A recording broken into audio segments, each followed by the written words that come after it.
Welcome to Vet Zone, where passion for animals, science, and medicine lives. The Spiracular tick plate of breathing. I got my scuba diving certificate roughly around the same time as my driver's license.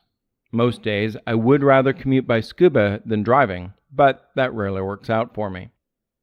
The French explorer Jacques Cousteau loved the ocean far more than I did, and foresaw a future where science would surgically implant gills to allow people to live underwater. Not that anyone would want to, but Cousteau's future world could surgically remove the gills and let people back on land for a while. If Jacques knew the mechanics of how ticks breathe, I wonder if he might have preferred a spiracular plate. While these plates would not have provided common ground for him with the fishes, they would have allowed him to live underwater for extended periods of time. The average tick survives and partially breathes for up to 2 weeks underwater, one of nature's original scuba divers. Unlike the diving bell spider, who uses an air bubble to dive below the water surface and eat aquatic insects and crustaceans, the tick's underwater abilities represent mere accident insurance. Many ticks only feed a few times over their lifetime, which spans years. Most of their life consists of living relatively close to the ground. On top of that, many tick species move slowly, and often not too far. Some ticks don't crawl more than a few feet in their entire lifetime. Of course, there are exceptions. The Amblyomma genus displays unusual aggression and mobility. Amblyomas also sport simple eyes, whereas many ticks live without sight. Thus, most ticks live close to the ground, have low mobility, have limited to no sight, can't jump, and obviously can't fly. With ticks preferring humid regions, rain and flooding present constant threats. When you walk along a grassy trail, did you know that ticks prefer grass stalks on the path's edge? Pretty smart, since edges present greater host traffic than the center of a field. Combined with strong winds, paths near streams could lead some ticks onto unfortunate underwater adventures. How do spiracular plates work? They serve as respiratory covers and situate themselves just behind the last pair of legs on the tick.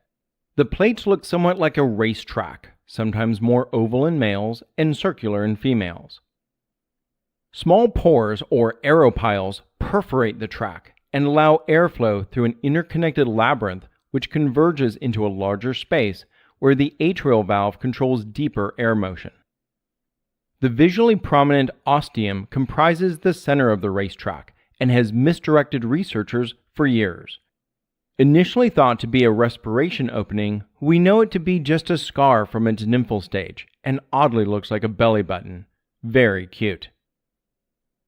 Gas respiration occurs beyond the atrial valve, deeper within the system.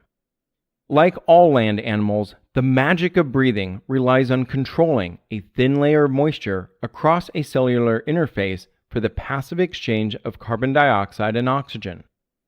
Too much water, no gas exchange, something that in English we call drowning. Too little water also stops gas exchange. And too much water loss causes dehydration, another avenue for death and one of the tick's greatest risks. When not feeding, ticks use the atrial valve to control the flow of air and moisture. One might presume that when ticks fall into water, they seal the valve and hold their breath. One might presume wrong. Ticks don't have to hold their breath. They can breathe underwater. When exposed to water, the tick's spiracular plate serves as a plastron. What's a plastron? Well, thank you for asking.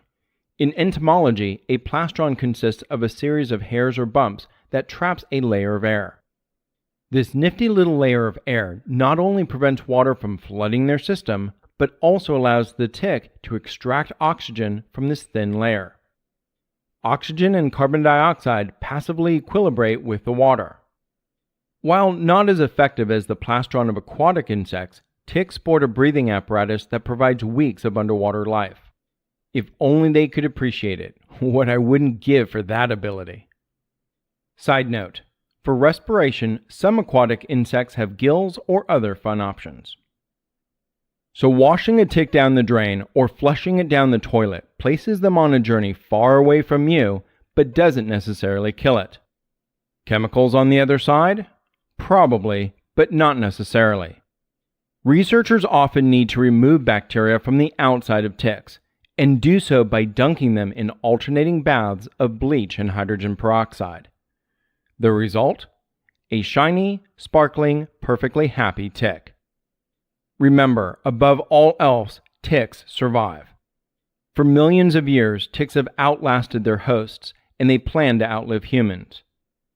While both human implantation of spiracular plates and gills seems unrealistic, we can dream about them as wondrous possibilities, just like the dream of a tick-free world. Thank you for listening.